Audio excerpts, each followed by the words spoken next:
कूटनीतिज्ञ आचार्य चाणक्य। संसार में बड़े बड़े नीतिकार व राजनीतिज्ञ हुए हैं जिन्होंने अपनी लेखनी की अजस्र धारा से जन जन को प्रभावित किया है और अपने अनोखे कारनामों से दुनिया के दिल को जीता है। लेकिन चाणक्य को राजनीति व नीति का जन्मदाता कहा जा सकता है। तो साथियों, आज हम पढ़ने वाले हैं कूटनीतिज्ञ आचार्य चाणक्य के बारे में। उनका पूर्व नाम विष्णुगुप्त था, वहीं बाद में कौटिल्य कहलाए। वह एक ऐसे राजनीतिज्ञ थे जिन्होंने अपनी कुटिल नीति के सहारे मगध देश के नंद राजाओं द्वारा शासित राज सत्ता का विनाश करके उनके स्थान पर एक विशाल मौर्य साम्राज्य की स्थापना की तथा यवनों को हराकर देश को एक माला में पिरोया। उनके द्वारा लिखित अर्थशास्त्र राजनीति का सागर है। यह पुस्तक राजनीति व नीति की सबसे पहली पुस्तक मानी जाती है। आचार्य चाणक्य एक ब्राह्मण कुल में पैदा हुए थे। उनके माता पिता अत्यंत गरीब थे। वे एक झोंपड़ी में रहते थे। उनके पिता का नाम चणक था। कई जगह उनका नाम चणकात्मज भी मिलता है। आचार्य चाणक्य बचपन से ही दृढ़ संकल्पी वे अपने माता पिता के बड़े ही आज्ञाकारी पुत्र थे। कहा जाता है कि एक बार उनकी मां ने अपने पुत्र से कहा, पुत्र, तुम एक दिन भारतवर्ष के शासन की बागडोर संभालोगे, बड़े से बड़े आदमी बनोगे। मगर पुत्र, अक्सर ऐसा होता है कि बड़े बनने पर पुत्र मां को ठुकरा देता है। करुणा भरी आवाज में मां ने कहा, पुत्र, कहीं तुम इस दुखियारी मां को ठुकरा तो नहीं दोगे। चाणक्य ने अपनी मां से पूछा, मां, बताओ मेरे अंदर कौन सी ऐसी निशानी है जो तुम बिना सिर पैर की बातें कर रही हो। मां ने यूं ही मजाक में कह दिया कि तुम्हारे मुख के अगले दांत के ऊपर ऐसी निशानी है जो बता रही है। पुत्र ने पत्थर का टुकड़ा उठाया और उस दांत को तोड़ डाला।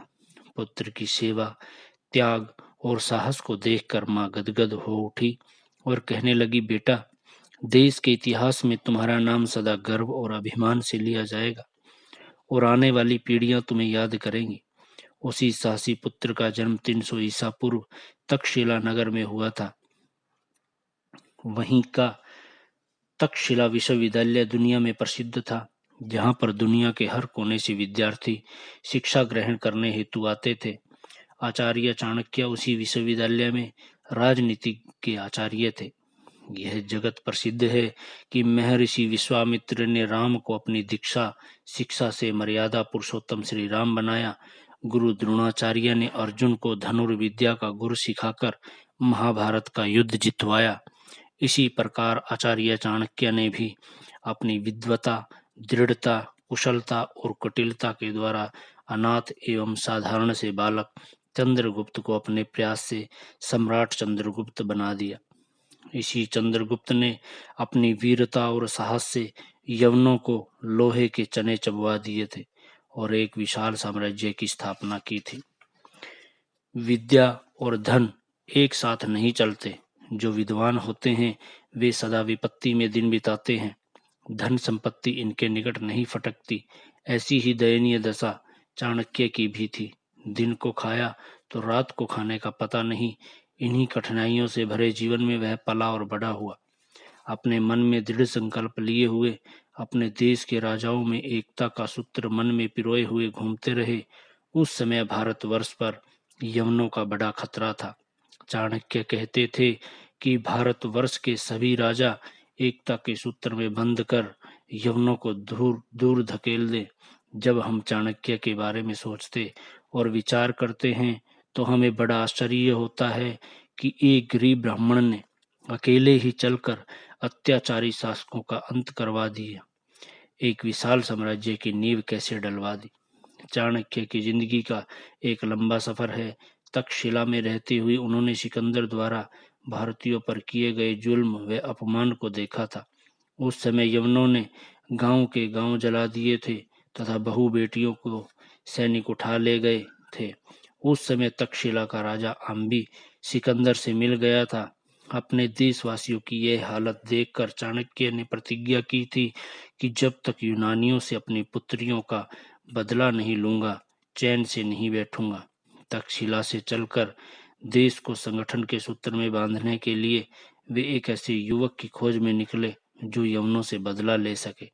आखिर चलते चलते वे एक दिन मगध देश की राजधानी पाटलिपुत्र पहुंचे। वहां नंद देश के राजा घनानंद राज करते थे। राजा ने चाणक्य का काला रंग देखकर उनका अपमान किया और उन्हें आसन से उठा दिया।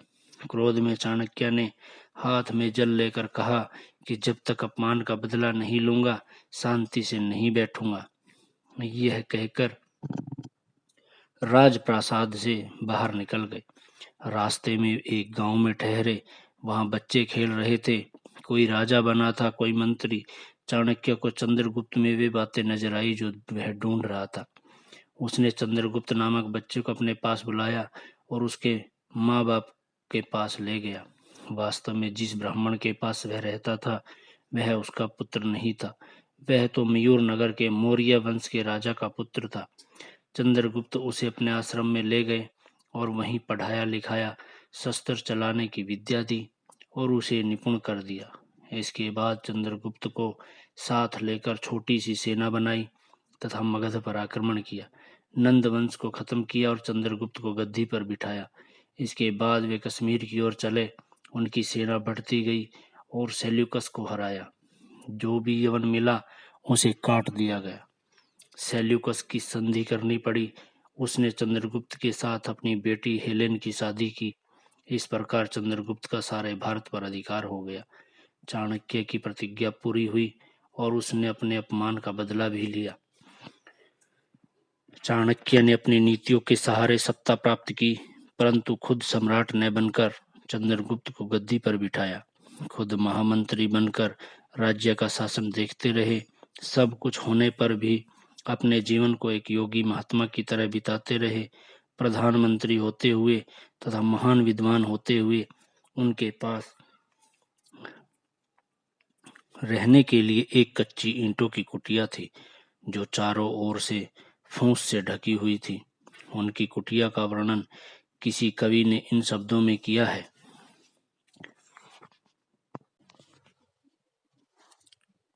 उपल शकलमेतद भेदकम गोमायनाम वटोभिर्रूप हरितानाम बर्हिषाम स्तोम एषः शरणमपि समिद्भ्य शुष्यमाणाभिराभिर्विनमित पटलांतम दृश्यते जीर्णकुड्यम।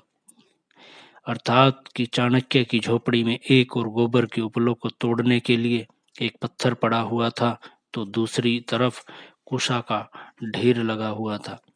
कुटिया की छत पर यज्ञ हवन करने के लिए समिधाएं रखी हुई थी, जिसके कारण झोपड़ी की छत झुक गई थी। ऐसी जीर्ण शीर्ण कुटिया थी चाणक्य की, जिसमें वे निवास करते थे। किसी विदेशी राजदूत ने चाणक्य और उसकी कुटिया को देखकर कहा था, अहो, जिस राष्ट्र का सबसे बड़ा पुरुष इतना त्यागी है, भला वह देश क्यों न उन्नति के शिखर पर जाएगा। उनके इन विचारों से हम अनुमान लगा सकते हैं कि वह कितना महान था। चाणक्य की चाणक्य नीति प्रसिद्ध पुस्तक है, जिसमें नीति और नैतिकता की बातें लिखी हैं। वे सब जीवन उपयोगी हैं। उनका एक एक विचार पढ़ने योग्य व अनुकरण करने योग्य है। वे कहते हैं, रूप यौवन संपन्नः विशाल कुल संभवः विद्या विहीनः न शोभन्ते निर्गंधा इव किंचुकः। अर्थात रूप और यौवन से संपन्न ऊंचे कुल में जन्म लेने पर भी विद्या विहीन मनुष्य ऐसे ही सुशोभित नहीं होता जैसे गंध रहित ढाक का फूल। उन्होंने कहा है कि विद्या कुरूपों का रूप है। आचार्य चाणक्य गुण और पराक्रम पर ध्यान रखते हुए कहते हैं कि वरमेको गुणी पुत्रो निर्गुणै च शतैरपि एकश्चंद्रस्तमोहन्ति न च तारः सहस्रशः। अर्थात सैकड़ों गुणहीन पुत्रों की अपेक्षा एक भी गुणवान पुत्र श्रेष्ठ है। जिस प्रकार से एक ही चांद अंधेरे को दूर कर देता है, हजारों सितारे नहीं। उन्होंने एक सुंदर गृहस्थ जीवन का चित्र इस प्रकार से खींचा जो वास्तव में ग्राह्य है। सा आनंदम सधनम सुताश्च सुधेयः कांता प्रियालापिनी सुधनं सन्मित्रं स्वयोषिति रतिः स्वाज्ञापराः सेवकाः आतिथ्यमशिवपूजनं प्रतिदिनं मिष्टान्नपानं गृहे साधुः संगम उपासते च सततम धन्यो गृहस्थः आश्रमः। अर्थात जहाँ सदा आनंद की तरंगे उठती हों, पुत्र और पुत्रियां बुद्धिमान और बुद्धिमती हों, पत्नी मधुर भाषिणी हो, परिश्रम और ईमानदारी से कमाया हुआ विपुल धन हो, आपत्ति और संकट में काम आने वाला उत्तम मित्र हो, अपनी पत्नी से प्रेम और अनुराग हो, नौकर चाकर स्वामी की आज्ञा पालन करने वाले हों, अतिथियों का आदर सम्मान होता हो, कल्याणकारी परमात्मा की उपासना होती हो, घर में प्रतिदिन स्वादिष्ट भोजन व मधुर पेयों की व्यवस्था हो तथा निरंतर श्रेष्ठ पुरुषों का सत्संग होता रहे, ऐसा गृहस्थ आश्रम वस्तुतः धन्य और प्रशंसनीय है। चाणक्य की कृतियों में सबसे उत्तम अर्थशास्त्र है, जिसने कौटिल्य का नाम युग युगांतर तक अमर कर दिया। अर्थशास्त्र राजनीतिक वांग्मय का एक अनुपम पुष्प है। राजनीतिक क्षेत्र में सबसे पहली पुस्तक माना जाता है। इसमें केवल अर्थशास्त्र की ही बात नहीं कही गई है, बल्कि प्रशासन को कैसे चलाया जाए, इससे संबंधित सभी बातों का विस्तार से वर्णन किया गया है। राजा का प्रजा के साथ संबंध कैसा हो, गांव में कैसी व्यवस्था हो, इन सब बातों का पुस्तक में उल्लेख है। इसमें 10 अधिकरण, जो चाणक्य द्वारा रचित अर्थशास्त्र है, इसमें 10 अधिकरण और 50 अध्याय हैं और 6000 श्लोक हैं। पुस्तक में अर्थ को ही प्रधान मानकर अन्य पुरुषार्थों पर प्रकाश डाला गया है। दंड को आवश्यक माना है तथा प्रजा के हित को सर्वोपरि माना है। वास्तव में आचार्य चाणक्य के महान विचारों एवं नीतियों को लेकर विश्व चल पड़े तो चाहूं और सुख, शांति और समृद्धि का आलम छा जाए। चाणक्य ने जो कुछ किया वह अन्याय को समाप्त करने के लिए किया, अपने लिए धन नहीं कमाया। वे तो निर्लिप्त व्यक्ति थे और जीवन के आखिरी दिनों में वे राजमहल छोड़कर हिमालय की ओर चल गए। उनके उच्च विचार आज भी हमारी राजनीति व दैनिक आचार विचार के आधार स्तंभ हैं। भारतीय संस्कृति में उनके योगदान को कभी भुलाया नहीं जा सकता। तो ये था आज का वीडियो, जिसमें हमने आचार्य, राजनीतिज्ञ, कूटनीतिज्ञ चाणक्य के बारे में पढ़ा, उनके बारे में जाना। तो ये वीडियो आपको कैसा लगा हमें कमेंट बॉक्स में ज़रूर बताइएगा और वीडियो को लाइक, शेयर और चैनल को सब्सक्राइब जरूर कीजिएगा। धन्यवाद।